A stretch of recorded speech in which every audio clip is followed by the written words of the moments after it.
तो कुछ संगठन के कर्ता धर्ताओं के लिए और संगठन के लोगों के लिए वैसा ही होता है जैसे पुत्र आज्ञाकारी हो गया।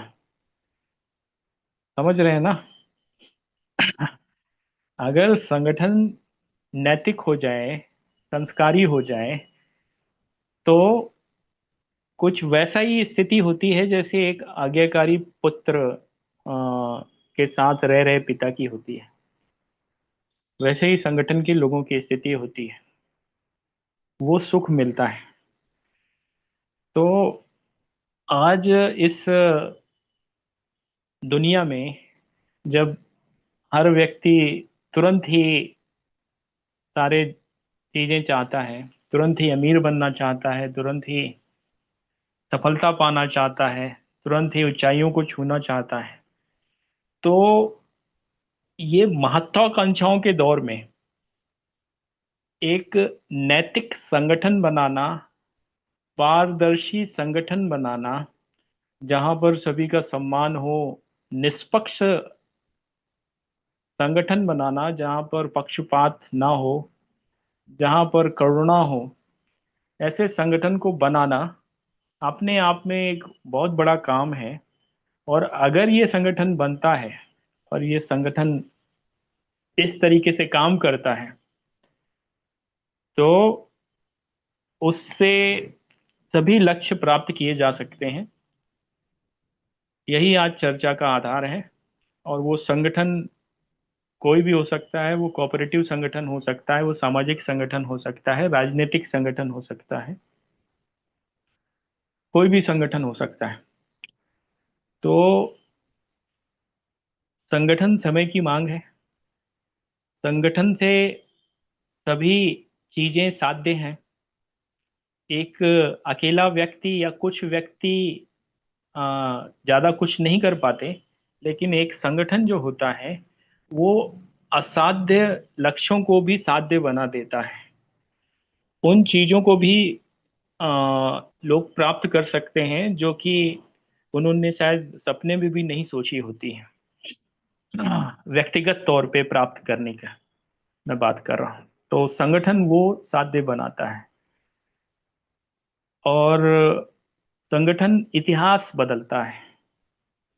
संगठन व्यवस्थाएं बदलता है। संगठन जो है वो एक समाज बदलता है, एक राष्ट्र का भविष्य बदलता है, लोगों का भविष्य बदलता है। तो आज इसी संगठन की महत्ता और संगठन में नैतिक और संस्कार को किस तरह जोड़ करके एक आदर्श सफल संगठन बनाया जा सके, उस पर हम लोग चर्चा करने के लिए बैठे हैं। अब मैं चर्चा शुरुआत करता हूँ। आज के कार्यक्रम की अध्यक्षता आदरणीय जीवन चंद्र उत्पेती जी कर रहे हैं। और साथ ही साथ अब मैं बारी बारी से सभी साथियों को बुलाऊंगा। सबसे वरिष्ठ साथी हमारे ब्रिगेडियर साहब, ब्रिगेडियर राजा राम यादव जी आए और चर्चा को शुरुआत करें। और फिर इसके बाद अन्य साथियों को बुलाया जाएगा। ब्रिगेडियर साहब, जी, सभी को नमस्कार। ये जो बिंदु इकट्ठे होंगे, ये भी हमारे बायलॉज में डाले जाएंगे। ठीक है? जी तो जी जी जी, शुरू करिए जी। आदरणीय ब्रिगेडियर साहब जी। एक सफल आदर्श संगठन के लिए और आवश्यक नैतिक संस्कारों की बात आपने ज्यादा की है। तो इसके लिए क्या चाहिए, ये मैं पॉइंट फॉर्म में बताता हूँ। तो इसमें एक तो जो संगठन कोई भी हो, उसका स्पष्ट उद्देश्य और लक्ष्य, ये हमारा जनरली है। तो हमारा क्या उद्देश्य है, क्या लक्ष्य है, वो आपने डिसाइड कर दिया। दूसरा सबसे इंपॉर्टेंट चीज, मजबूत नेतृत्व हो, क्योंकि आपने सभी टाइप के संगठन का जिक्र किया, पॉलिटिकल भी। तो नेतृत्व जब तक मजबूत नहीं होगा, अनुभवी टीम नेतृत्व टीम नहीं होगी, तो भी ठीक नहीं चलेगा। हमारा ऐसा नहीं है। हमारे तो टाउरी जी हैं, अभिषेक जी हैं, सुभाष जी हैं, ये अच्छे ही हैं। सदस्यता, अब सदस्यता के लिए स्पष्ट नियम और शर्तें भी के साथ साथ सदस्यता किस टाइप की कर रहे हो, आप कैसे कर रहे हो। फिर चौथा पॉइंट है वित्तीय प्रबंधन। ये भी किसी भी संगठन में पैसा ही ना होगा तो कुछ नहीं हो सकता। संचार, सदस्यों के बीच नियमित रूप से संचार और उनका गतिविधियों का पता चलना, सूचना देना। पर जो आपने जिक्र किया, आज काफी दिन से हम कर रहे हैं, प्रशिक्षण और विकास, तो ये दोनों ही चीज जरूरी है। और सहकारिता तो एक आज आज लोकतंत्र है। लोकतंत्र में ना कोई राजा है ना कोई रंक है, सभी लोग समान हैं। तो उन समानता और लोकतंत्र का तो ये आज जमाना है कि हमें सब मिलके ही काम करना है, सबका सहयोग ही होना है। अब इसके लिए कुछ संगठन के नियम और कुछ शर्तें को स्पष्ट रूप से परिभाषित करना बहुत जरूरी है, जो आज आप काफी दिन से ट्राई मार रहे हैं। ऑडिट और समीक्षा, आप ऑडिट नहीं करेंगे तो फिर एक तरफ चलेंगे, और समीक्षा तो कितना मूल्यांकन, समीक्षा जो आप जानना चाह रहे हैं उसका भी नियमित होता रहना चाहिए। सदस्यों की भागीदारी, सभी सदस्य का ये इंटरेस्ट हो कि हाँ भाई ये मेरा है और मैं इसमें भाग लूं, अपनी राय भी रखे। तो ये हो गया। अब कुछ पॉइंट आपने नैतिक संस्कार भी के लिए भी इसमें डाला है कि नैतिक संस्कार क्या है, तो उनका भी थोड़ा जिक्र कर लेते हैं सफल आदर्श सहकार कोई भी संगठन के लिए। ईमानदारी और सत्यनिष्ठता, भाई लोगों सदस्यों के ईमानदार और सत्यनिष्ठ नहीं होंगे तो कार्यों में पारदर्शिता नहीं आएगी और सच्चाई का पालन करना मुश्किल हो जाएगा। सहयोग और सहकारिता, सहयोग तो जरूरी है आपस में सबका, एक आदमी कुछ नहीं कर सकता। और सहकारिता तो सब मिलकर ही काम करने का भाव रखना है और एक दूसरे की मदद के लिए तैयार रहना है। जिम्मेवारी और उत्तरदायित्व, सदस्यों की अपने अपने कार्यों के लिए जिम्मेवार है, उत्तरदायित्व भी है, और उनका परिमाण, उनके कार्यों के परिमाणों को भी सवार करना चाहिए जो ऊपर की टीम है। निष्पक्षता और न्याय, ये कल हमने काफी डिस्कस कर ही लिया है। संगठन के सदस्यों को निष्पक्ष रहना चाहिए, न्यायप्रिय होना चाहिए, और निर्णयों को पक्षपात बगैर करना चाहिए। गोपनीयता और विश्वास, संगठन के सदस्यों को गोपनीयता और विश्वास से काम करना चाहिए। उन्हें संगठन की जानकारी की गोपनीयता भी अपने ग्रुप में रखनी चाहिए। सामाजिक जिम्मेवारी, मैंने बोला है कि सभी सामाजिक रूप से समाज के लिए भी हम कुछ काम करें, जैसा कि हमारा भी ऐसा ही विचार है। समाज के हित में काम करना चाहिए। आत्म नियंत्रण और संयम, सरकारी संगठन के सदस्यों को आत्मनियंत्रण होना चाहिए, संयम से काम नहीं करना चाहिए, एक दूसरे को झगड़ा नहीं करना चाहिए। सहयोग और समन्वय, मिलजुल के समन्वय के साथ और एक दूसरे को मिलकर फिर फाइनल डिसीजन एक ही हो, तो ये भी जरूरी है। अभी ये अभी इसका बस दो ही लाइन और है। अभी क्या इसका नियम बनाए आप, जो कल से ट्राई कर रहे हो उसी का थोड़ा रिपीटेशन है। प्रस्तावना करिए कि उसका उद्देश्य, लक्ष्य, नैतिक संस्कारों का वर्णन करते हुए सदस्यता चेक कर लीजिए, शर्तें क्या हैं, कार्यकारी समिति क्या है, बैठकें क्या है, वित्तीय प्रबंधन क्या है, नैतिक संस्कार क्या क्या आप डाल रहे हैं, नियम और शर्तें क्या हैं, सदस्यों के अधिकार क्या हैं, दायित्व क्या हैं, ये सब उसमें आना चाहिए। संगठन की संपत्ति कैसे क्या है, नियमावली को संशोधित भी करना चाहिए। और अगला पॉइंट है कि आप एक ड्राफ्ट बना रहे हो तो उसमें नियमावली का ध्यान रखते हुए प्रस्तावना आएगी, सदस्यता आएगी, और काफी पॉइंट है इनके, कल डिस्कस हुए। कार्यकारी समिति की क्या होगी, बैठकें क्या होगी, वित्तीय प्रबंधन क्या होगा, नैतिक संस्कार क्या होंगे। ओके, थैंक यू, काफी मैंने बोर कर दिया। जी, तो ये बहुत सारे पॉइंट्स बता दिए।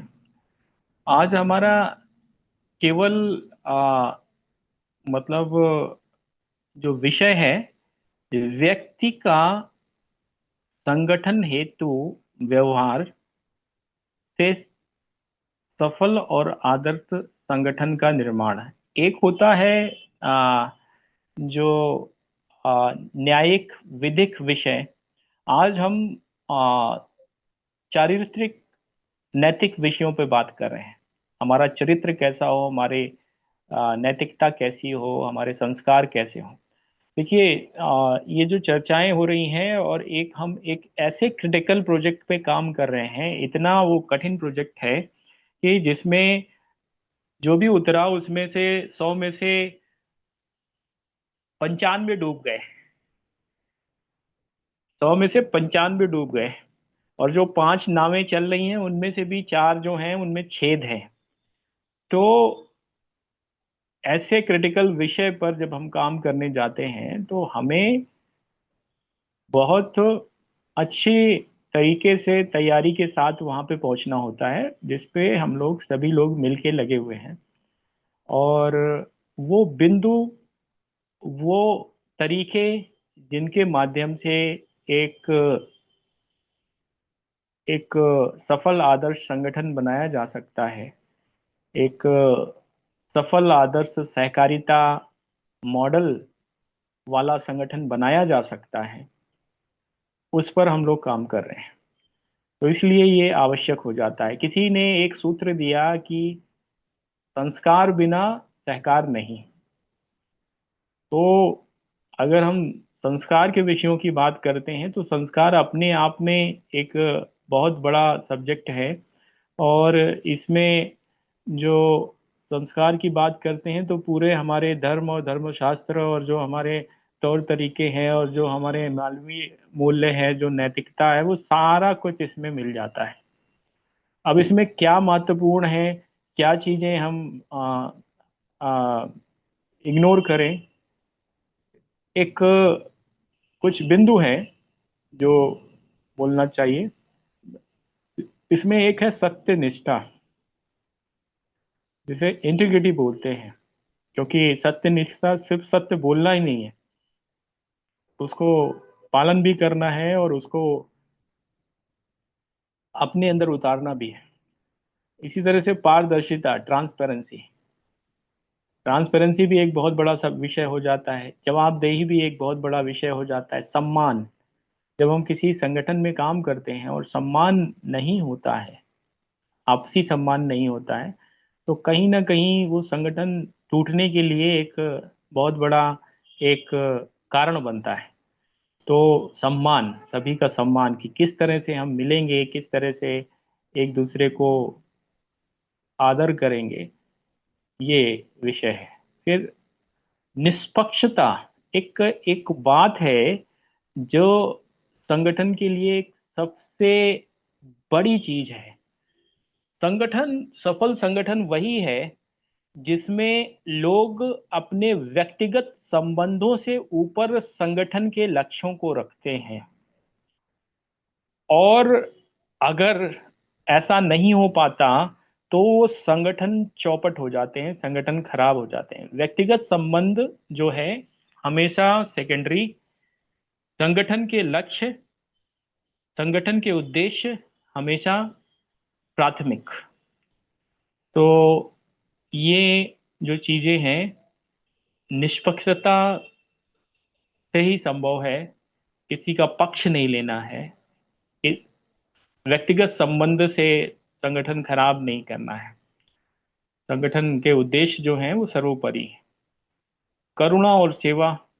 अब करुणा और सेवा इसलिए जरूरी है क्योंकि सेवा भाव और करुणा भाव नहीं होगा तो फिर केवल मनी मेकिंग मशीन बन के हम लोग रह जाएंगे और मूल विषयों से हम भटक जाएंगे। और निर्णय लेने की नैतिक क्षमता, तो ये क्षमता जो है, जो नेतृत्व है संगठन का, उसके अंदर होनी चाहिए। और उसके लिए उसको नैतिकता का पता होना चाहिए, उसको धर्म का पता होना चाहिए, उसको संस्कार का पता होना चाहिए। और वो पता ही नहीं होना चाहिए उसको, उसका वो पालन करता हुआ भी व्यक्ति होना चाहिए। तो ये सारी चीजें जो हैं, आ, ये आवश्यक हैं। कलेक्टिव मतलब सामूहिक नेतृत्व सबसे ज्यादा कारगर होता है। तो वो सारी चीजें मिलकर एक आदर्श सफल संगठन हेतु एक आधार तैयार करते हैं। एक अच्छा संगठन जो बनता है उसके लिए एक पूरा एक मंच तैयार करते हैं, एक प्लेटफॉर्म तैयार करते हैं। यहाँ पे हम लोगों को इसीलिए ट्रेनिंग में बड़ा काम करना पड़ रहा है, क्योंकि धीरे धीरे चीजें जुड़ रही हैं और चीजें स्पष्ट हो रही हैं। ये प्रशिक्षण एक बहुत महत्वपूर्ण हिस्सा हो जाता है एक सफल संगठन के लिए, एक आदर्श सफल संगठन के लिए। और खुला संवाद होना चाहिए, किसी को रोकने का कोई वो नहीं है। उद्देश्य जब सबका साझा हो जाता है और सबको पुरस्कार दिखाई देते हैं, सबको मान्यता मिलती दिखाई देती है। पुरस्कार इसे बोलते हैं रिवॉर्ड एंड रोल। तो उनको फायदा भी मिलता दिखाई देता है और उनको जिम्मेदारियां, पहचान भी मिलती दिखाई देती है। तो वो संगठन चौथा ही खड़ा हो जाता है। तो यही संगठन के कुछ मंत्र हैं जिन पर हम लोग इन मंत्रों को आत्मसात करते हुए काम करने की कोशिश कर रहे हैं। इसको ट्रेनिंग में भी डाला गया है, इसको नियमों में भी डाला गया है, और इनको आचरणों में भी डालने की कोशिश हो रही है। तो इतना मैंने आपको थोड़ा इसका प्रारंभिक बिंदु बता दिए, और ब्रिगेडियर साहब ने जो बताए थे वो उसी में से निकाले गए हैं, उन्हीं में से निकाले गए हैं। तो मैं बस इतना ही कहना चाहता हूँ। अब हमारे अन्य साथी जो संगठन विषय पे काम कर रहे हैं उस पे बोलेंगे। मैं आग्रह करूंगा डॉक्टर सुभाष नालंगे जी से कि वो इस पे अपने विचार रखें कि सफल आदर्श संगठन, नैतिक संगठन, संस्कारी संगठन बना के कैसे अपने लक्ष्यों को पाया जाए। डॉक्टर सुभाष नालंगे जी। धन्यवाद अभिषेक जी। आज बहुत अच्छा सब्जेक्ट आपने रखा। और मैंने भी 3 साल महाराष्ट्र में एक संगठन के साथ कार्य किया प्रेसिडेंट के नाते, और एक सफल संगठन 3 साल में महाराष्ट्र में खड़ा किया। ये उदाहरण मेरे लिए एक अच्छा उदाहरण रहेगा कि जो किया, करके दिखाया, और लोगों के साथ रह के लोगों को भी अच्छा सम्मानित किया, लोगों को अच्छा अपना जो वर्तन रहता है वो भी सही तरीके से दिया। क्योंकि ये काम बहुत महत्वपूर्ण रहता है संगठन में। कोई भी संगठन चलाना इतना आसान नहीं है कि जो एजी चल जाएगा।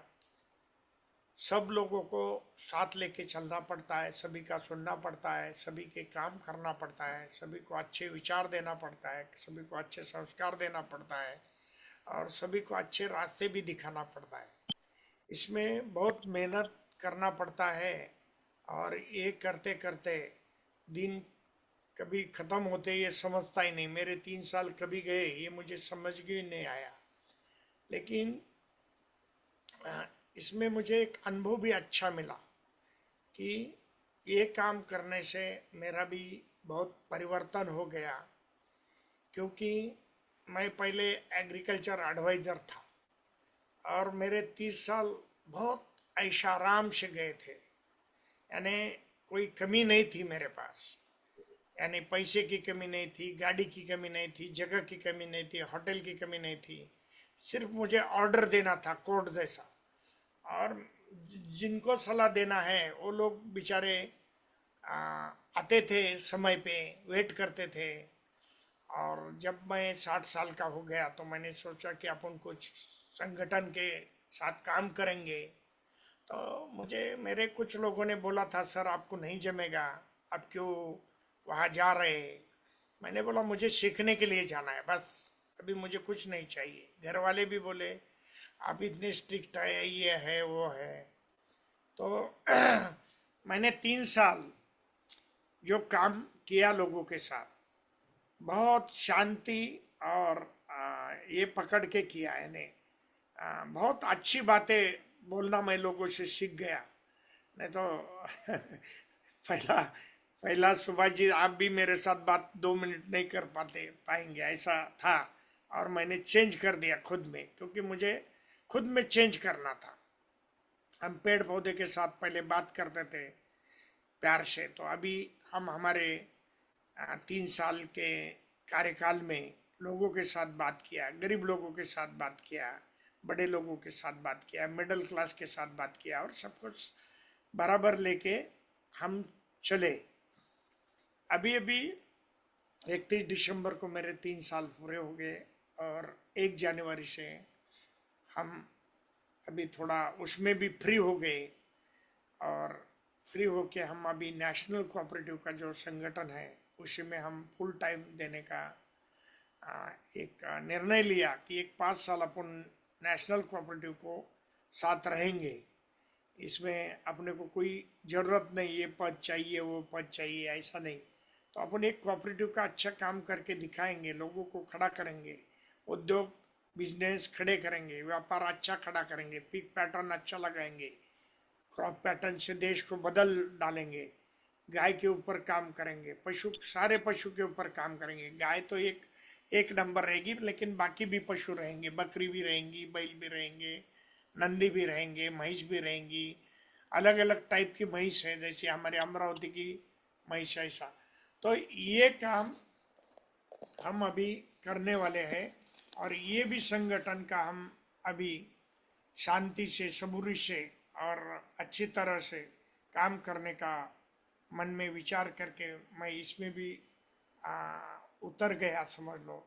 और महाराष्ट्र में अभी मैंने एक 60 लोगों की टीम बनाई है, कि जो अच्छे लोग मुझे 3 साल में मिले और इनको काम करने की ज़रूरत है, ये देश का कुछ कर सकते हैं, दूसरे का कुछ कर सकते हैं, ऐसे लोग 60 लोग मुझे मिले हैं। वैसे 172 लोग मेरे टीम में हैं, लेकिन उसमें से मैंने 60 लोग चुने हैं, और वो लोग मेरे साथ 3 साल भी थे और आगे भी रहेंगे। जो आप बार बार बोलते थे कि कोऑपरेटिव में लोग ऐसे ढूंढो कि जो अपने आखिरी श्वास लेने तक अपने साथ रहेंगे, ऐसे लोग हमने ढूंढे हैं। और तन मन धन, ये तीनों चीज़ों से ये ढूंढे हैं, और इनको हम कोऑपरेटिव में लाके, कोऑपरेटिव के मेंबर्स बना के महाराष्ट्र में और देश में काम करना चाहते हैं।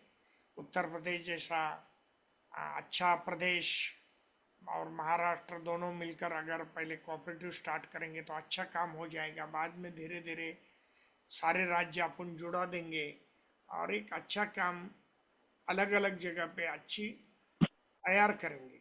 धन्यवाद। धन्यवाद सुभाष जी। आदरणीय बलदेव राज सूद जी। आदरणीय बलदेव जी।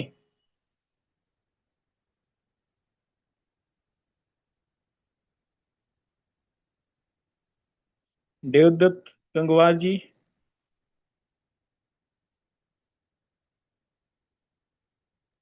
गोपाल प्रसाद जी। ब्रिगेडियर साहब। जी नमस्कार। नमस्कार। विषय परावर्तन आपने किया, आपने अपना पूरा जो है ब्रीफ किया, उसका अ, आंशिक हिस्सा मैंने सुना, और डॉक्टर सुभाष नालंगे जी का विबुध मैंने सुना। तो मूल बातें बस एक लाइन का यही निचोड़ है कि आदमी का जब लक्ष्य हो, संकल्प हो, स्वयं में बदलाव की भावना हो, तो कोई भी चीज असंभव नहीं है। हम स्वयं में अगर बदलाव करने के लिए जब जुट जाएंगे, तभी हम औरों में भी बदलाव करने की भावना का विकास कर सकेंगे। यही मूल बातें हैं, और इन मूल बातों में संपर्क, समन्वय, संवाद और सहयोग, सहकार, इसका जो मूल मंत्र है, ये इसी मूल मंत्र के आधार पर ये सारे कार्य संभव हो सकते हैं, जिसको अभिषेक जी ने भी अपनी भाषा में अपनी सुविचारित शैली से उन्होंने बताया है। और डॉक्टर सुभाष नालंगे जी ने अपने कोऑपरेटिव के अनुभवों और उनके जो अनुभव है, उनकी जो सीखने की भावना है, तो मैं तो एक ही बात कहूंगा कि जब इस तरह के विशेषज्ञ भी अपने आप को सीखने की बात करते हैं, तो हम सभी लोगों का ये एक प्रेरणा मिलती है कि हम सबों में भी स्वयं को विद्वान मानने के बजाय एक विद्यार्थी भाव से सीखने की भावना होनी चाहिए। और हर वर्ग तक अपनी पहुंच, जैसा कि अभी नलांगे सर ने कहा भी, कि हम गरीबों से भी बात करते हैं, हम मिडिल क्लास से भी बात करते हैं और हम धनिकों से भी बात करते हैं। तीनों की भावनाओं से जुड़ना, उसको जानना, यह बड़ा आवश्यक है। किसका क्या सोच है, किसकी क्या आइडियोलॉजी है, किसका क्या सीख है, वो क्या कहना चाहता है, क्या अपेक्षा करता है, तो इन चीजों को जानना आवश्यक है। हमारी सरकार की तरह जबरदस्ती पॉलिसी बना करके, एक्ट बना करके थोप देने से किसी का कल्याण नहीं हो सकता। बहुत बहुत धन्यवाद। धन्यवाद गोपाल जी। आ, हमारे अन्य साथी मैं बलदेव वो जी, बलदेव जी। अभिषेक जी, आपने मेरा भी नाम लिया। आपने जी जो जी। दो दो तीन विषय डाले हैं कि व्यक्तिगत चरित्र और नैतिकता के बारे में, सभी हमारे, चाहे वो मेंबर हो या चाहे वो लीडर हो, किसी पद पे हो, डायरेक्टर हो, तो उनका बिल्कुल सही बोला है। ये होगा तो हम उसी एम पे चलेंगे जिसका आप एक्सप्लेन कर रहे हो। तो व्यक्तिगत चरित्र में जैसा आपने बताया कि सत्यनिष्ठा है, अपने विचारों और कार्यों में सच्चाई और ईमानदारी का पालन करे, सभी लोग मेंबर हो चाहे लीडर हो। नैतिकता, आपके अपने कार्यों में नैतिकता से न्याय पालन करना चाहिए। समानता आपने बताई कि व्यक्ति को सभी के साथ समान व्यवहार, और उनकी जाति धर्म को छोड़ दो, स्थिति पे जो है वही करिए। निष्पक्षता बहुत जरूरी है, निर्णयों में निष्पक्षता, न्यायप्रिय होना जरूरी भी है। सेवा भाव भी एक बहुत इंपॉर्टेंट है समाज के लिए। व्यक्ति को दूसरों की सेवा करने के लिए तैयार रहना चाहिए और उनका हित करना चाहिए। नैतिकता में तो मेन आता है कि आपका धर्म, व्यक्ति को अपने धर्म का पालन करना चाहिए, चाहे किसी धर्म का हो, उसी के अनुसार आचरण और करना चाहिए। और अर्थ, जैसे हम सब अर्थ कराते हैं, सिख धर्म में ये बड़ी विशेषता है कि 10% वो अर्थ अच्छे उसमें सेवा के लिए लगाते हैं और बाकी अच्छे कामों में लगाते हैं। तो इस जो अर्थ का उपयोग अच्छे काम में करना चाहिए और दुरुपयोग नहीं करना चाहिए। ये सब समझते हैं दुरुपयोग क्या है, उपयोग क्या है। काम, व्यक्ति को अपने काम मेहनत और ईमानदारी से करना चाहिए और अच्छे काम को बढ़ावा देना चाहिए। अब हमारे धर्म में तो मोक्ष एक इश्यू है, तो अल्टीमेटली उद्देश्य तो हमारा मोक्ष ही है। और वो अनुसार और आचरण, उसके अनुसार ऐसा आचरण करना चाहिए कि आपको वो भी मिले। सत्यनिष्ठता में सच्चाई आती है कि व्यक्ति को अपने विचारों में, कार्यों में सच्चाई से पालन करना चाहिए। ईमानदारी को अपने कार्यों में ईमानदारी बरतना चाहिए। विश्वास, सभी पर विश्वास के साथ संबंध बनाने चाहिए। और समानता बहुत इंपॉर्टेंट है व्यक्तिगत करेक्टर में। तो समान अधिकार हो, समान अवसर हो और समान व्यवहार हो सबसे। निष्पक्षता आपने की, न्याय है, पक्षपात नहीं करना चाहिए, निर्णय निष्पक्ष निर्णय होने चाहिए। और सेवा बहुत बहुत जरूरी है। तो सेवा, हम समाज की सेवा भी कर रहे हैं और अपनी भी सेवा कर रहे हैं। तो सामाजिक जिम्मेवारियों को समझते हुए सेवा करनी चाहिए, समाज के हित में काम करना चाहिए। धन्यवाद। धन्यवाद ब्रिगेडियर साहब। बलदेव जी। हाँ हाँ, सभी को नमस्कार। आज का विषय बहुत महत्वपूर्ण विषय लिया आपने। और अगर ये संगठन का जो विषय है, अगर इससे ये ठीक हो जाता है तो देश की सारा कायाकल्प हो जाएगी। तो मैं ये मतलब कहना चाहता हूँ कि जैसे संगठन जो है, एक व्यक्ति है और व्यक्ति का समूह है। तो व्यक्ति के द्वारा समूह का संगठन करना, और संगठन जो है उसका उद्देश्य क्या है, ये स्पष्ट हो जाना चाहिए।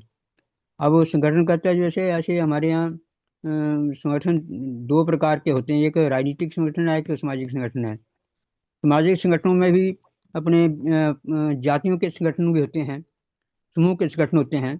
तो ये अलग अलग संगठन हैं। अब हमारा जो संगठन है तो हमारा एक सामाजिक संगठन है और हमारा राजनीतिक संगठन है। देखिए, एक मतलब अपना परिवार हमारे समाज की न्यूनतम इकाई है। परिवारों से समाज बनता है, और फिर गांव आ गया, ब्लॉक आ गया, जिला आया, प्रदेश, देश और विश्व। अब उसमें जैसे जो संगठन करता है, वो संगठन करता जो कैसा होना चाहिए मेरे मतलब विचार से, कि उसका नैतिकता उसमें हो, व्यवहार उसका जो हो वो मतलब शुद्ध हो, त्याग में उसका जीवन हो, करनी और कथनी उसकी एक हो, और समय का पालन करने वाला हो, है ना। उसकी दिनचर्या जो है वो मतलब आदर्श दिनचर्या हो, प्रातः से लेकर शाम तक। अब संगठन करने के लिए जैसे हम संगठन करेंगे तो उसमें हम लोगों को बुलाएंगे, तो जहाँ हम लोगों को बुलाएंगे बैठक का स्थान निश्चित हो, बैठक का समय निश्चित हो, और फिर जो विषय है उस बैठक का, उस विषय का प्रतिपादन ठीक से किया जाए, और उस विषय पर सामूहिक चर्चा हो।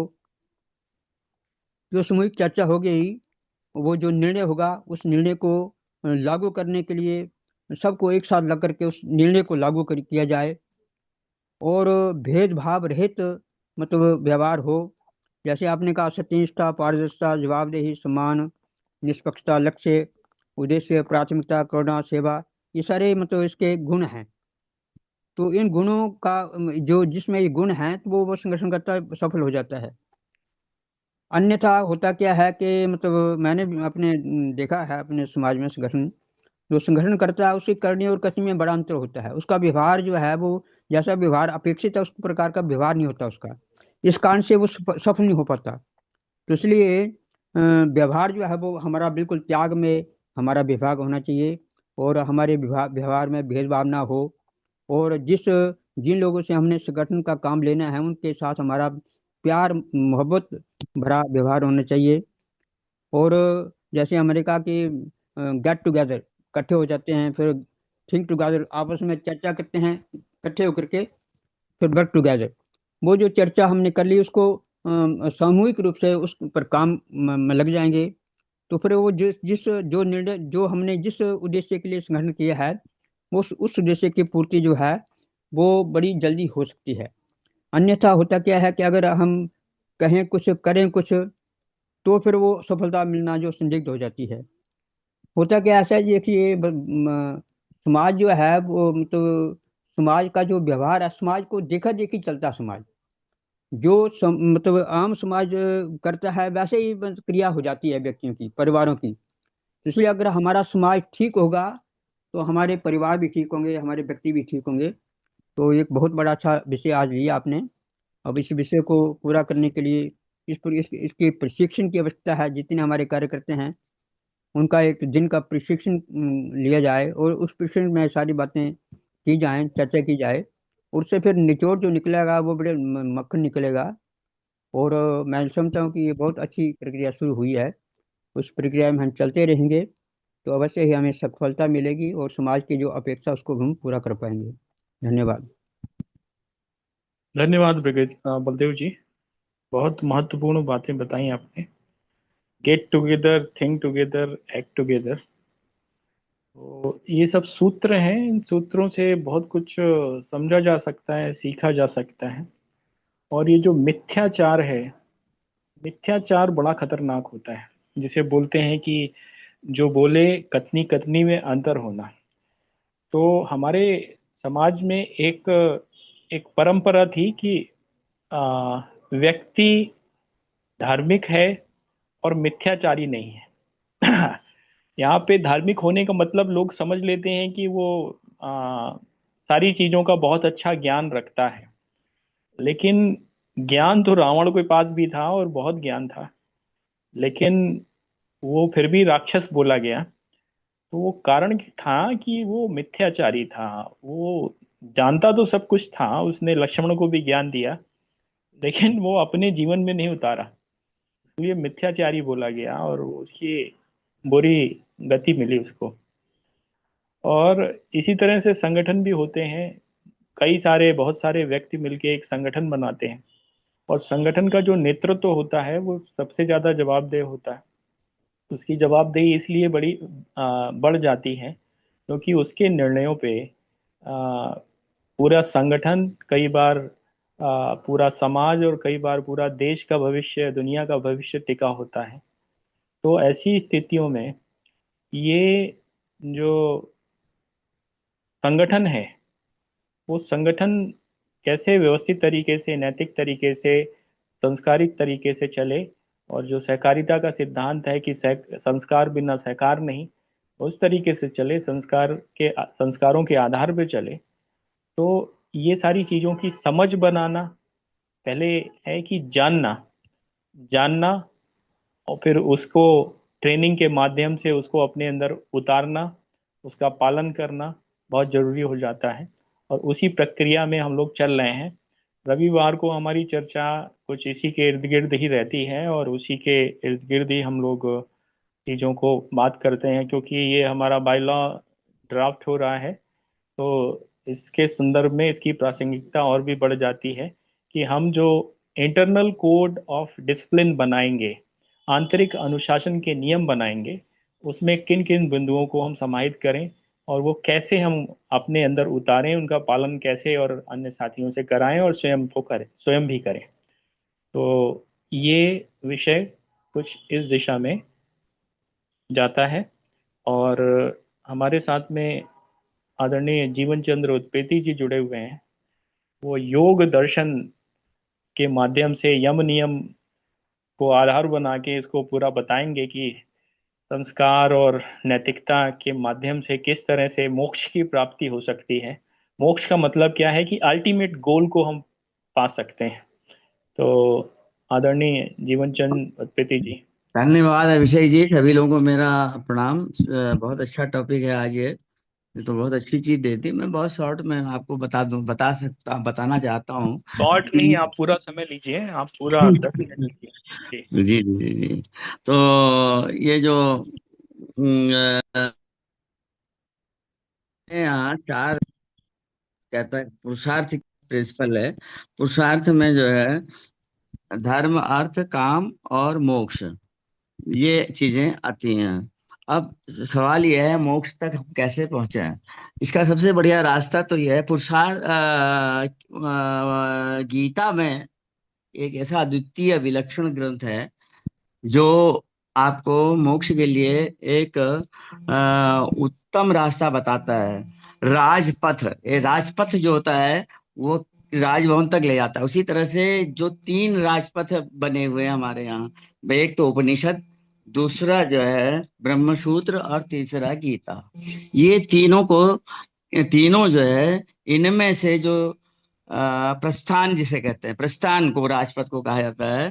तो इसमें तीसरा जो है वो है गीता। गीता विशेष रूप से महत्वपूर्ण और विलक्षण है, मोक्ष तक पहुंचाने के इसमें साधन है। गीता का महत्व इसलिए भी बढ़ जाता है कि इसमें प्रैक्टिकल दिखाया गया, और जो उपनिषदों में और ब्रह्मसूत्र में चीजें छोड़ दी गई हैं उसका समावेश भी भगवान कृष्ण ने अर्जुन को उपदेश देते समय उसमें कर दिया। ये उनका उद्देश्य नहीं था कि युद्ध कराना, उनका उद्देश्य मानव कल्याण के लिए वो अर्जुन को सारा उपदेश दिया गया। तो उसके अनुसार जो अगर हम चलते हैं तो हमको सबसे पहले क्या करना है कि हमें, जब श्री कृष्ण भगवान और श्री जी राधा ने सृष्टि की कल्पना के लिए शुरू में एक संकल्प लिया कि हमको अपने ही रूप को की तरह अनेक रूपों में शरीर उत्पन्न करने हैं। तो इस संकल्प के अधीन उन्होंने सृष्टि की रचना करके मानव शरीर उत्पन्न किया। यह उनकी एक लीला थी, एक खेल था, राधा और श्री का प्रेम बढ़ाने वाला, प्रेम वृद्धि वाला। मैं उत्पत्ति जी, मैं थोड़ा सा इसमें रोकू इसलिए रहा हूँ क्योंकि हमारा जो विषय है वो है हम्म, सफल आदर्श संगठन हेतु अति आवश्यक नैतिक अरे संस्कार। सॉरी सॉरी सॉरी सॉरी, जी। आपने योग की बात हमारा कर दी ना, तो हमारे मैं तो जो भूल गया। हमारे जो सॉरी। वो हाँ है हाँ, पुराण, मैं समझ गया उसमें समझ क्या, गया। समझिए मैं क्या कुछ बोलना चाह रहा हूँ कि हाँ हाँ। पुराण जो है उसमें मेटाफोरिक फॉर्मेट में सारा कुछ दिया हुआ है। तो हम्म, आज की दुनिया में लोग उन शब्दों का ही वर्ड टू वर्ड ट्रांसलेट करके और उसके मीनिंग को, अर्थ का अनर्थ ले जाते हैं। तो हम्म, विषय जो है जी यहाँ जी के जी हिसाब से करना चाहिए। जी जी ये जी जी अध्यात्म जी। से न जो जुड़े, जो संगठन संगठन आजकल जो राजनीतिक संगठन है ना, उनमें राजनीतिक उन्मुख, नहीं, हाँ सभी तरह कोई के भी संगठन। संगठन एनी, कोई संगठन हो या समाज है, तो जो भी हमारा जो हमारे समाज का जो भी जो लोग हैं, उनका एक तो चरित्र सही होना चाहिए। और चरित्र जब सही होगा तभी वो अच्छे आदर्श रूप में अपने आगे बढ़ सकते हैं। उसके लिए नियम ये बनाया गया है। योग में तो इसका पहला सिद्धांत ही है कि पहला तो सूत्र यही पतंजलि ने कहा है कि अनुशासन, योगानुशासन, अनुशासन ही योग है। तो अनुशासन कहीं रह ही नहीं गया है। तो इसलिए हमको एक कोशिश करनी चाहिए, जितने भी संगठन या जो भी है अनुशासन के हिसाब से कार्य करें। अनुशासन में क्या आता है, जैसे संविधान बना है हमारा, रूल नियम बने हैं, तो उनके अनुसार से ही काम होना चाहिए। इसी तरह से प्रत्येक संगठन का भी एक बायलॉज बने हुए हैं, नियम बने हुए हैं, और उनके पद बने हुए हैं, उनके अधिकारियों अलग अलग डिफरेंट डिफरेंट वर्क उनको अलॉट किया गया है। तो उनको देखते हुए उनको सबसे पहले अपने जो पार्टी का संगठन का संविधान है या जो नियमावली है उसके हिसाब से काम करना बहुत आवश्यक है। और अनुशासन के तहत, तो ये अनुशासन नहीं है और उनका पालन नहीं करते हैं तो वो संगठन कभी भी कहीं पर भी सफल नहीं हो सकता है। पहली चीज तो यही है। तो अब उसके लिए आपस में सहयोग की भावना, एक दूसरे को समझना, और एक दूसरे के प्रति पारिवारिक रूप से जैसे एक दूसरे के ऊपर सहयोग करना, तो ये सब चीजें मिल करके एक संगठन को बनाती हैं। और उनका उद्देश्य भी एक होना चाहिए। लेकिन आज की राजनीति में क्या है, किसी का कुछ उद्देश्य है तो अपने स्वार्थ से जोड़ देते हैं। स्वार्थ से जोड़ने की वजह से वो संगठन से भी उनका अपना उद्देश्य बढ़कर हो जाता है। तो वो इस पर भी चिंता नहीं करते कि अपना स्वार्थ चाहे भले ही जो भी हो, संगठन को भले ही नुकसान हो जाए, लेकिन वो स्वार्थ के लिए अपना सब काम कर रहे हैं। इसीलिए सारी विकृतियां पैदा हो रही हैं, चाहे कोई भी पार्टी हो, चाहे कोई संगठन हो। समाज के अंदर ये विकृति देखने को मिल रही, इंडिविजुअलिज्म। तो आज आज जो अपना व्यक्तिवादिता, अपने को बढ़ाना, अपने लिए साधन ढूंढना, अपने अपने लिए ही सब वो करना, यह समाज में विकृत कर रहा है। इन सब चीजों को हमें हटाना पड़ेगा। दायित्वशीलता, जवाबदेही और पारदर्शिता का हर जगह, चाहे न्यायपालिका हो, चाहे कार्यपालिका हो, चाहे विधायिका हो, चाहे परिवार हो, चाहे कोई संगठन हो, इस चाहे कोई विशेष एक इंडिविजुअल भी है, उसको भी इसका ध्यान रखना चाहिए कि उसका क्या दायित्व है, उसका दायित्व, उसके कर्तव्य क्या है, और वह जवाबदेह उसके लिए होना चाहिए। उसको ये समझना चाहिए कि मेरे को ये करना है, इसके लिए मैं उसको जवाबदेही लेनी पड़ेगी। और उसके अंदर पारदर्शिता भी होनी चाहिए, ईमानदारी होनी चाहिए, और भ्रष्टाचार से उसको मुक्त होना चाहिए। मतलब आदर्श तभी बन सकता है वो, इसी तरह से संगठन का है, इसी तरह से समाज का है, इसी तरह से देश का है। और यदि इन चीजों का समावेश नहीं होगा तो जो स्थिति आज हम विकृति देख रहे हैं ये होती चली जाएगी। और हमको एक कोशिश करना चाहिए कि इन चीजों को, अनुशासन है, नियम, संयम, धैर्य, संतोष और राग, द्वेष, ईर्ष्या को समाप्त करना, ये सब चीजों को हटाते हुए एक आदर्श राजनीति की स्थापना करें। धन्यवाद। बाकी हमारे ब्रिगेडियर साहब ने तो सब कुछ कह दिया है। ब्रिगेडियर साहब ने तो पूरा स्थिति क्लियर कर दी है। धन्यवाद सर। मुझको तो पार्टी वाले परेशान किए, उधर से दिमाग खराब कर रखा है। आ, अन्य साथी, आ, रूपाली मैडम, आ, जीवेश पांडे जी, जगदीश सिंह जी, कोई भी, सुमेर सिंह जी। जय गो माता, जय गोपाल। जय गौ माता। संगठन के नेतृत्व को जो समाज में मूल्यों में जो परिवर्तन आ रहे हैं उनकी कंटिन्यू स्टडी करनी होगी, क्या उतार चढ़ाव आ रहे हैं। इसके साथ साथ ही जो एडवांस टेक्नोलॉजी आ रही है उस एडवांस टेक्नोलॉजी की स्टडी भी करनी होगी, और ये सोचना भी होगा कि हमारे डैमेजेस कहाँ कहाँ हो सकते हैं और किस तरह से हम सकते हैं। इस पर कंटिन्यू चिंतन की आवश्यकता होगी। खर्चे कम करना, आमद ज्यादा करना, अधिकार की मांग कम करना, उत्तरदायित्व ज्यादा निर्वहन करना, कोऑर्डिनेशन, कोऑपरेशन और ईगो रहित अनुशासन सहित कार्य करेंगे तो सफलता अवश्य मिलेगी। धन्यवाद। धन्यवाद सुमेर सिंह जी, आपने इतना संक्षेप में बोला, जैसे मुझे लगता है कि आपने बहुत समय से ये सारे विषय सोच रखे थे और एक सूत्र में बता दिए, इसे बोलते हैं सूत्र में बताना। तो आ, अभी हमारे कई सारे वरिष्ठ साथी जुड़े हुए हैं। भास्कर पाटिल जी,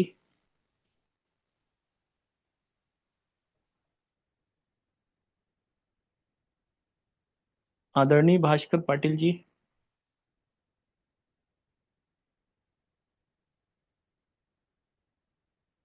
आदरणीय भास्कर पाटिल जी, जीवेश पांडे जी,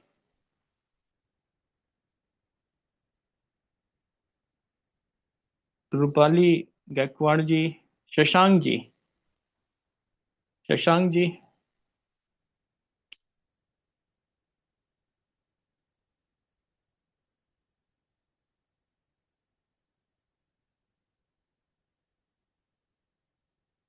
कोई भी साथी इस विषय पे कुछ बात रखना चाहते हैं तो अपने को अनम्यूट करके रख सकते हैं। दीपक अग्रवाल जी, अनिल कुमार जी,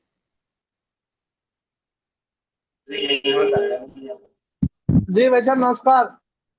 नमस्कार।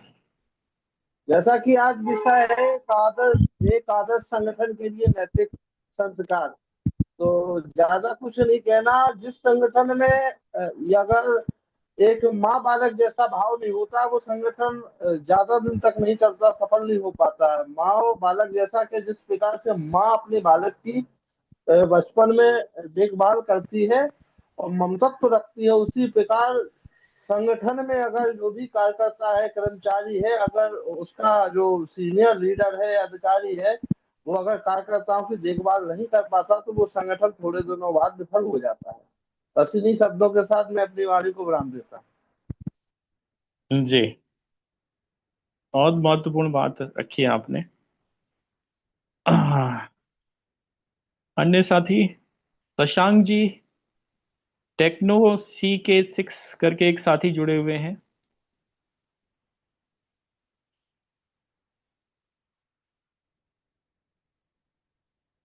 कोई भी साथी, देवदत्त गंगवार जी,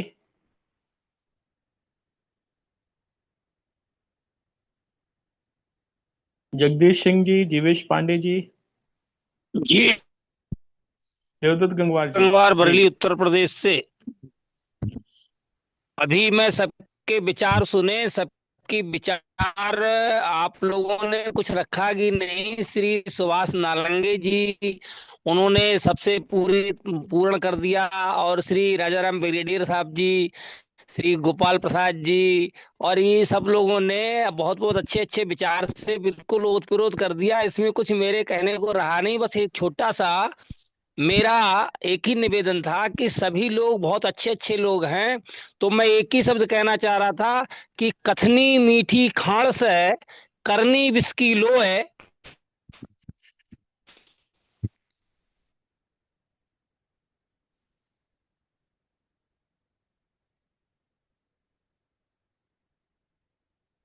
आवाज बंद हो गई आपकी। जी हेलो, जी, हाँ जी, हाँ, क्या मेरी फिर से आवाज नहीं आ बोलिए। रही? नहीं, जी नहीं, आ रही। आप आइए, आप फिर से अब बोलिए। अच्छा, मुझे ये कहना था कि कार्य करने से सभी काम चलते रहेंगे। करने के अपने सब लोग अच्छे अच्छे लोग हैं और अपने लोग करेंगे तो इसमें सब चीजें आती रहेंगी। तो मेरा एक शब्द कहना था, एक उदाहरण के रूप में, कि करनी, जो कथनी है हम लोग कथ रहे हैं, उसको करनी में बदल दें। कथनी मीठी खाण से करनी बिस्की लोए, कथनी छोड़ करनी करो तो विष से अमृत होए। ये कहना था मेरा। क्या मेरी आवाज आ रही है? हाँ जी, हाँ जी, हेलो, जी, आ जी, रही है आ आवाज। रही, आ रही है। जी, हेलो, आ हाँ रही है, जी, हाँ मेरी आ जी, रही आवाज है। आई? हाँ आ जी, रही हाँ, है आई। आवाज। मेरा ये कहना था कि हम लोग कथनी कर रहे हैं, अभी सब कह रहे हैं, करनी नहीं कर रहे हैं। कथनी छोड़, जैसे कथनी मीठी खाण से करनी बिस्की लोए, जब करेंगे तो एक तलवार की धार पे चलेंगे हम लोग। अपने को मजबूत करते हुए, अपने को सुधारते हुए, अगले बढ़ते चले जाएंगे, अगले बढ़ते चले जाएंगे, रास्ता चलते चले जाएंगे। तो कथनी मीठी खाण से करनी विष की लोए, और कथनी छोड़ करनी करो तो विष से अमृत होए। बस इतना ही बात मेरी कहनी थी। धन्यवाद। जी, सबको नमस्कार। नमस्कार। इन्होंने अपनी बात रखी, बड़ा अच्छा उदाहरण दिया, लेकिन इस राह पे चलना बड़ा कठिन कार्य है। और दूसरी चीज, इन चीजों का विस्तारीकरण अगर किया जाए तो कैसे कर पाएंगे हम सब, इस पे थोड़ा सा आप लोग विशेषज्ञ हैं, प्रकाश डालें। जी, विस्तारीकरण इनका सबसे पहला तो ये है कि आप उसको जाने, सभी जाने, संगठन में जितने भी लोग जुड़े हैं वो उन चीजों को जाने। जी दूसरा ये है, जानने के बाद, जानने के लिए कैसे जानेंगे, उसके लिए होगा ट्रेनिंग, जी प्रशिक्षण। दूसरा क्या है, दायित्व। जब उनको प्रशिक्षण मिल जाएगा तो दायित्व मिलेगा। तो अब ये कथनी से करनी की तरफ हम आए, जहां पे अब उसको, हमें वो तलवार की धार पे चलना है। जी जी और वहां पर अगर हम सफलतापूर्वक चल पाते हैं तो वो सफल माना जाएगा। अगर हमको चलने में दिक्कत हो रही है तो सभी मिलकर उसको सहयोग करेंगे। और अगर कुछ ऐसी चीजें हैं जिस पर उसको आ, रोकना है तो रोका भी जाएगा। तो ये एक सामूहिक दायित्व भी है, ये व्यक्तिगत दायित्व भी है, और ये लगातार सीखते हुए करने का क्रम है। और निरंतर आत्मचिंतन, आत्म मूल्यांकन और सीखते हुए करना होगा। और जो अनुशासन के नियम बनाए गए हैं उसमें जी। रहते हुए, बस यही है। प्रशिक्षण वगैरह कैसे प्राप्त होगा?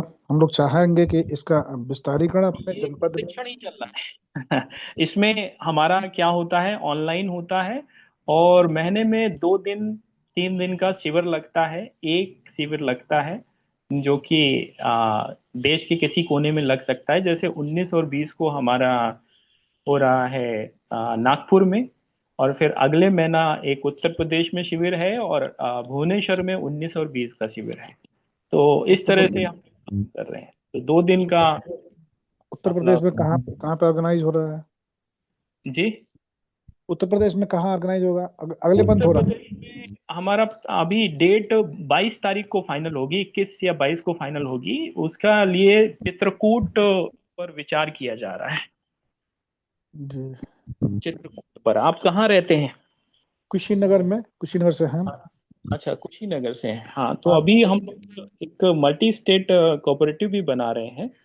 जी और उसमें, उसके लिए भी हम लोग सारी चीज़ों को व्यवस्थित कर रहे हैं। तो इसमें जो है आ, इसके तहत और कई सारी चीज़ें और हैं जिनको लेकर ये सारी क्रियाकलाप चल रहे हैं। और एक समग्र आ, विकास और समग्र सोच आधारित संगठन निर्माण पे काम हो रहा है। जी। वैसे मैंने संगठन का जो है उद्देश्य वगैरह हमने देखा था, पढ़ा था, बड़ा अच्छा लगा। और बड़ी जरूरत है आज के इस परिवेश में सोसाइटी को। परंतु जी, हमारे तरफ झूठ, मिथ्या रूपी जो है वो काली कोठरी है। और इन चीजों को इम्प्लीमेंट करना समाज में है तो बड़ा टफ टास्क है। लेकिन सही है कि सभी कोऑपरेट करेंगे तो निश्चित रूप से इसका उन्नयन किया जा सकेगा। मैं लखनऊ गया था, हमारे एक मित्र हैं संतोष जी, तो मैं बताया इन सब के बारे में। वहीं दारुल सफा में कार्यालय है। जी, जी, तो मेरी भी इच्छा थी कि मैं इस बिंदु पे काम करूं, इस टॉपिक पे काम करें, अपने जनपद में अच्छे से अच्छे जी, लोगों को जोड़ा जाए, इसका विस्तारीकरण किया जाए। क्योंकि आज समाज जो है हर एंगल से पथभ्रष्ट हो चुका है। और सच्चाई, ईमानदारी, निष्ठा जो है खत्म सी हो रही है, दब गई है चारों तरफ से। इसका उन्नयन किया जा सके ताकि ह्यूमनिटी की पहचान बन सके। जी, जी। जी इसका कारण आप जानते हैं क्या है? अभी जैसे आपने 2 शब्द बोले, सच्चाई के साथ ईमानदारी को जोड़ दिया।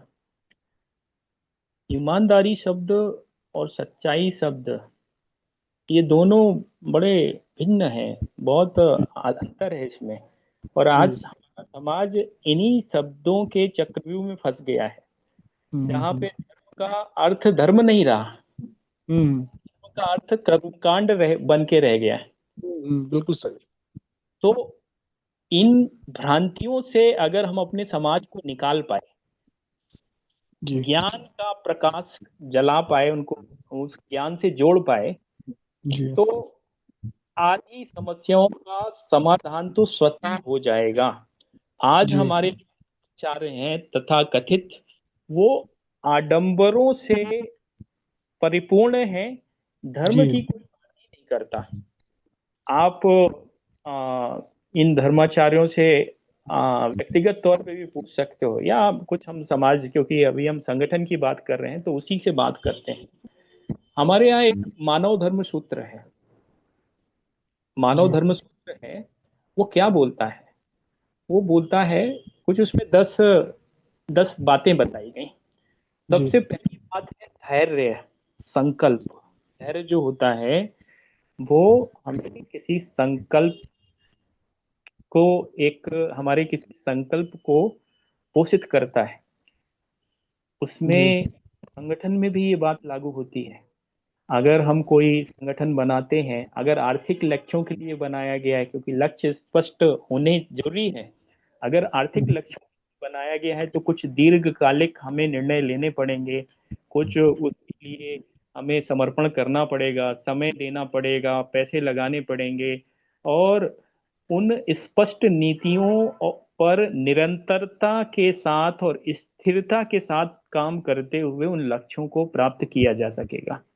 क्योंकि हम बाहर निकलेंगे तो हमें आज के समाज, आज की व्यवस्था से रूबरू होना पड़ेगा, और वो तलवार पे धार चलने की धार पे चलने जैसी स्थिति बन गई।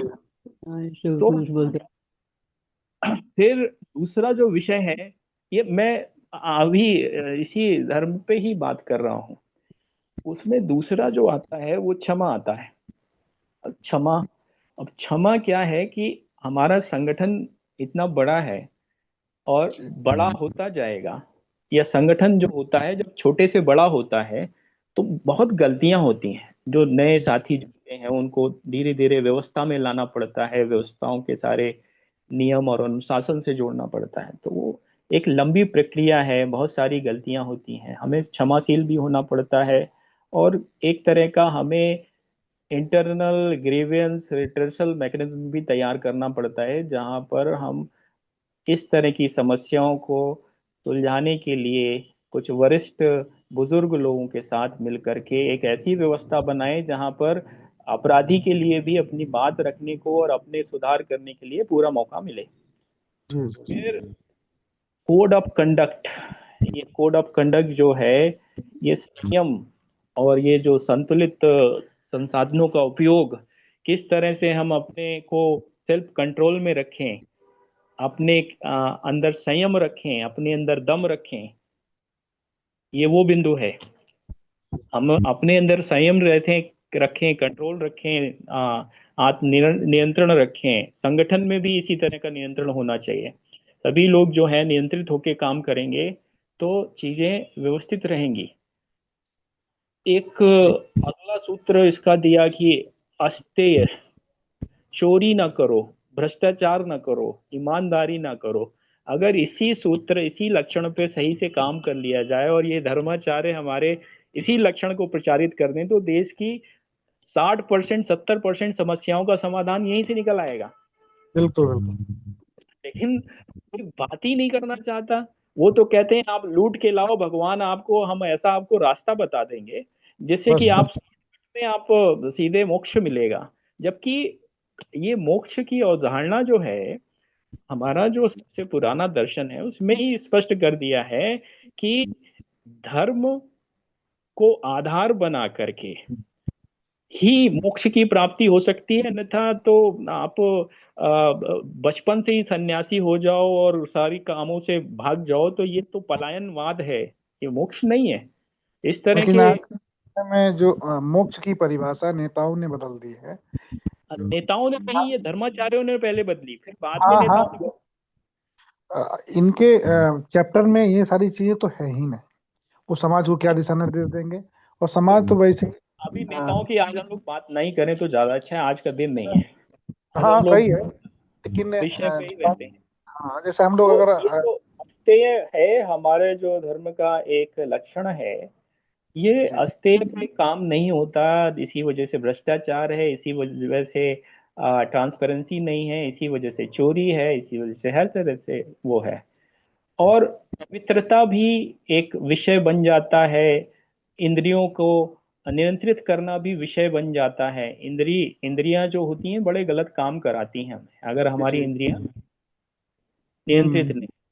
और फिर इसके बाद जब अनियंत्रित इंद्रिय वाला व्यक्ति होता है, उसकी विवेक और बुद्धि और विद्या सबका हनन हो जाता है। वो जानता तो है लेकिन उसको अपने जीवन में ही नहीं उतार पाता, और उतार नहीं पाता, इसलिए वो विद्वान तो रावण जैसा होता है लेकिन वो कर्म जो होता है वो रावण जैसे ही करता है।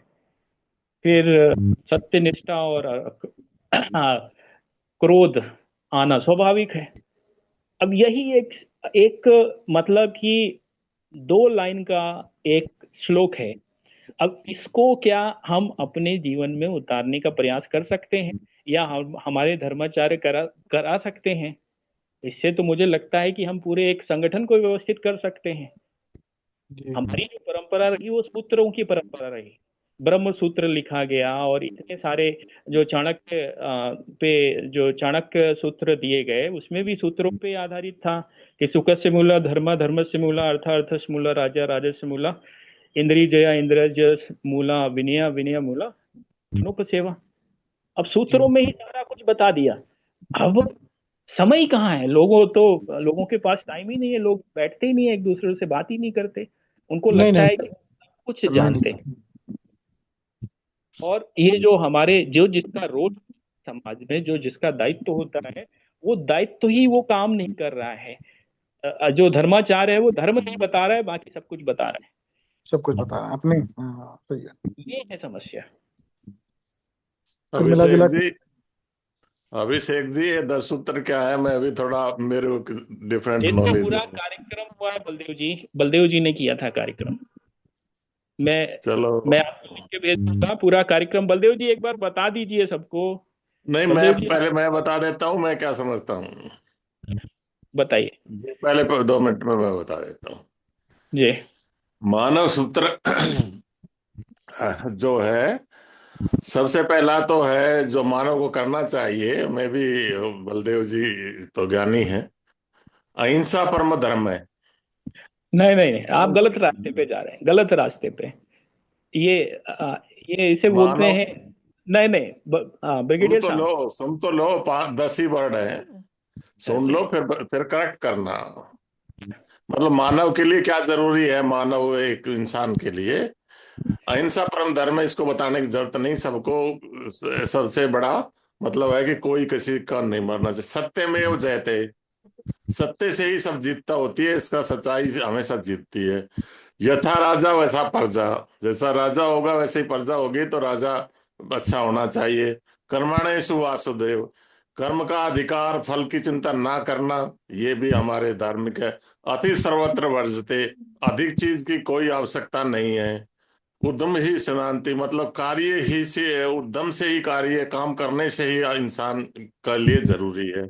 सर्वे भवन्तु सुखे, सभी लोग सुखी हो, ये इंसान को सोचना चाहिए। वसुदेव कुटुंबकम, सारी धरती एक परिवार है, इस विषय पे काम करना चाहिए। ज्ञान में भी शक्ति, ज्ञान ही शक्ति है जो जनरली कम है। सही सही ज्ञान, सत्य ज्ञान ही शक्ति है। और आत्मन प्रतिकूलन परेशानी रसनते, जो जो बात आपको पसंद नहीं है उनको दूसरों को भी पसंद नहीं है, उसको क्यों थोपा जाए। धन्यवाद, आप बताइए डिटेल में।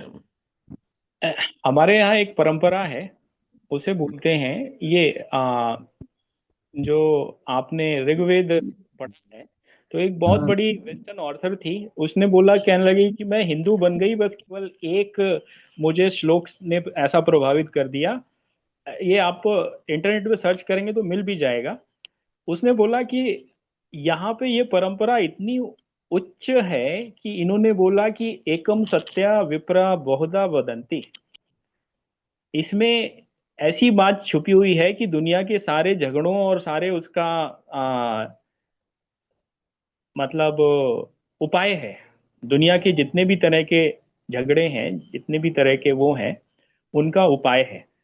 अब वो मामला ये आया कि हमारे यहाँ कोई आईपीआर नहीं होता और ना ही कोई बाइस्फेमी होती है कि हम किसी का सर कलम कर दें। अगर वो हमारे ऋग्वेद पे कुछ मतलब अपने हिसाब से टीका या अपने हिसाब से वो लिखते हैं। तो नए नए जैसे जैसे नए नए महापुरुष आते गए, उन्होंने अपने अपने तरीके से ग्रंथ निकाल दिए, अपने अपने तरीके से लिखने लगे, और बहुत सारी तरीके से वही बातें प्रचलित हो गई। फिर उसमें भी भेद खड़े हो गए। तो स्थितियां जो हैं, वो स्थितियां कुछ ऐसी हैं कि अगर फंडामेंटल पे ही हम काम कर लें, फंडामेंटल फंडामेंटल पे ही अगर हम काम कर लें, तो बहुत सारी चीजों से हम निकल सकते हैं। और फंडामेंटल पे काम करना कोई बहुत बड़ा मुश्किल काम नहीं है। ये सभी ने अपने अपने गुरुओं ने अपने हिसाब से लिख दिया। अब आज के गुरु हैं, वो भी अपने हिसाब से लिख रहे हैं और उसमें अपना फायदा देख रहे हैं। एक ऐसी घटना मुझे किसी ने बताई। अब थोड़ा सा मैं विषय से विषयांतर कर रहा हूँ, लेकिन ये बताना जरूरी हो जाता है कि एक बहुत बड़े संप्रदाय, एक बहुत बड़े संगठन, धार्मिक संगठन के गुरु ने कुछ बात लिखी थी। लेकिन जब गुरु खत्म हो गए तो उनके चेलों को लगा कि ये जो बात है ये हमारे एजेंडे को सूट नहीं करती है, तो रातों रात उन्होंने वो सारी किताबें बदलवा दी और उसमें वो अपने एजेंडे को डाल दिया। उसमें एक दो लोगों ने जो विरोध किया, उनको संगठन से निकाल फेंका। यही होता है। तो स्थितियां कुछ ऐसी हैं कि आ, स्वच्छंदन जिसे बोलते हैं ना, कि फ्रीडम के नाम पर या अनुशासन ना होने के नाम पर लोगों ने बहुत हमारी संस्कृति और हमारे उसको विकृत कर दिया अपने व्यक्तिगत स्वार्थ में। ये सच्चाई है। अब इसको कैसे लिया जाए, कैसे विषय अलग हो जाएगा, तो आज का विषय यही है कि हम चीज़ों को कैसे पिरोएं, कैसे ट्रेनिंग पे लाएं, किस तरह से हम सारा चीज़ों को व्यवस्थित रखें कि हम एक आदर्श संगठन बना पाएं और एक नैतिक संगठन बना पाएं। और वो नैतिक संगठन जो है, वो सहकार के लिए आवश्यक है, वो एक अच्छे समाज के लिए आवश्यक है, वो एक अच्छे राष्ट्र के लिए आवश्यक है, और एक अच्छे सुनहरे भविष्य के लिए आवश्यक है। ये कैसे हो? बलदेव जी, आप वो सूत्र बताइए इनको जिस पर वो पूरा हुआ था, क्योंकि हाँ जी, हाँ उसमें जी। क्रम महत्वपूर्ण है। हाँ, ये सूत्र है: धृति, क्षमा, दम, अस्तेयम, शोचम, इंद्रिय निग्रहे, धीर विद्या, सत्यम, अक्रोधो, दशकम च धर्म लक्षणम। ये धर्म के 10 लक्षण हैं: धृति, धैर्य धारण करना; क्षमाशील होना; दमन, इंद्रियों का दमन करना; अस्तेय, चोरी न करना; शोचम, शुद्ध रहना, शुद्ध पवित्र रहना; इंद्रिय निग्रह, इंद्रियों का निग्रह करना, इंद्रियों को अपने वश में रखना; धीर, धैर्य धारण करना; विद्या, विद्या का उपार्जन करना; सत्यम, सच बोलना; अक्रोध हो, क्रोध ना करना। ये 10 हैं धर्म के लक्षण।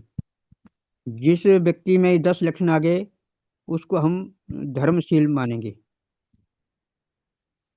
जी। जी, बहुत तो अच्छा बताया आपने।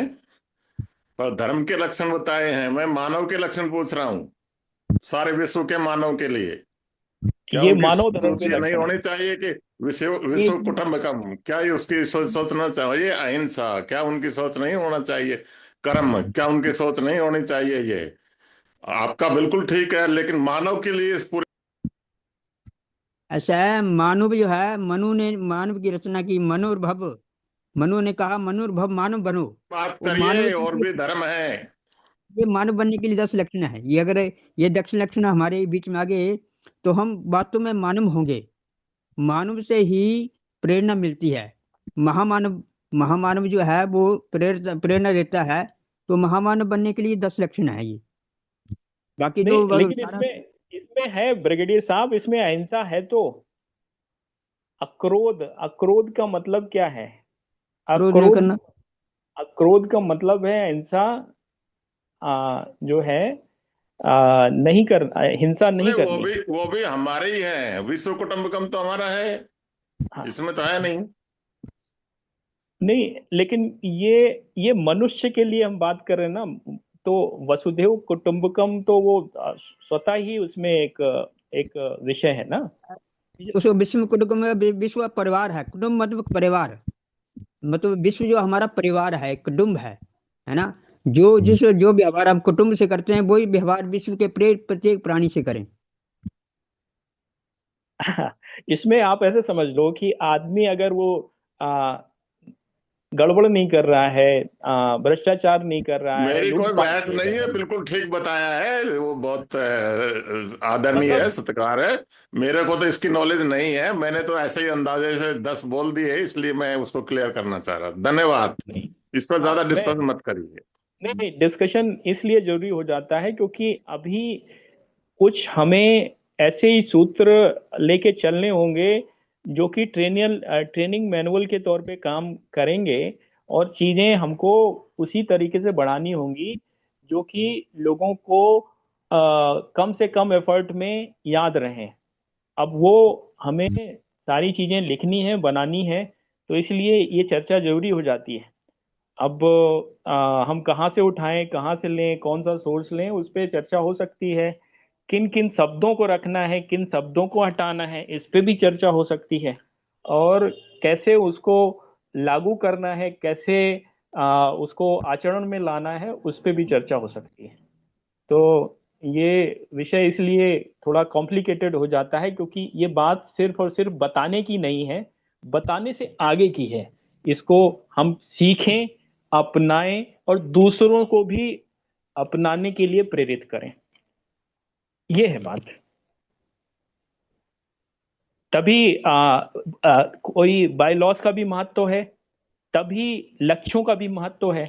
हमने बहुत सारे संगठनों के देखे, सभी अपना बाय लॉ बनाते हैं, सभी अपना जो है वो बिजनेस प्लान बनाते हैं, लेकिन क्या वो उसको अचीव कर पाते हैं या उनको लागू कर पाते हैं?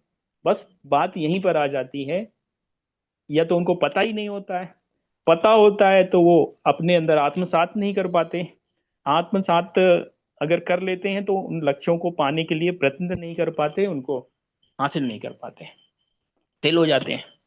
इसलिए ये चीजें बड़ी महत्वपूर्ण हो जाती हैं कि हम जो भी शुरू करने जा रहे हैं उसमें एक, मतलब बात करने से लेके get together, think together, act together and reach together and win together का भाव होना चाहिए। इसे बोलते हैं किलर इंस्टिंक्ट। ये अगर हम संगठन में ले आए और एक आदर्शों के साथ, नैतिकता के साथ चलने वाला संगठन बन गया, तो कोई भी चीज असाध्य नहीं है, सब चीज साध्य है, सभी चीजें पाई जा सकती हैं। और अनुशासन का तो सबसे बेहतरीन उदाहरण स्वयं ब्रिगेडियर साहब हैं। इतने सारे उन्होंने गोलियां खाई, इतने सारे उनको फ्रैक्चर हुए, लेकिन फिर भी देश में मुझे नहीं लगता कि कोई जवान भी इतना भ्रमण करता है जितना हमारे ब्रिगेडियर साहब करते हैं। तो सैल्यूट है ब्रिगेडियर साहब को, और आप हमारे प्रेरणा है। तो बस इतना ही कहना है। आज के चर्चा में काफी हम लोगों ने लंबा वो कर दिया। मैं आग्रह करूंगा ब्रिगेडियर साहब आए और इस कार्यक्रम को समाप्त करें। आदरणीय ब्रिगेडियर साहब। ब्रिगेडियर साहब।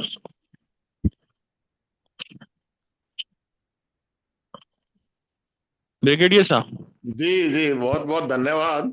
आज का तो बहुत से इश्यू बहुत अच्छी तरह क्लियर हो गए, और सभी ने बहुत अच्छा पार्टिसिपेंट किया, और हम सच्चाई की तरफ थोड़ा सा और आगे बढ़े हैं, और जरूर कामयाब होंगे, ऐसा उम्मीद है। और अच्छा सबका योगदान रहा, और इसी के साथ बढ़ते रहे तो, लेकिन संख्या थोड़ी सी अभी भी कमी रह रही है। तो चलो, 19-20 के बाद शायद फिर से एक सिद्धांत पे आगे और कुछ बढ़ेगी, ऐसी उम्मीद है। बहुत बहुत धन्यवाद। शुभ रात्रि। धन्यवाद ब्रिगेडियर साहब। जगदीश जी, आप अपना नंबर छोड़ दीजिए, हम आपको ये सूचनाएं भेजेंगे और बात करेंगे।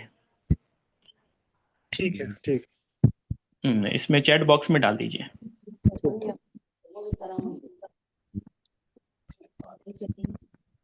हाँ, मैं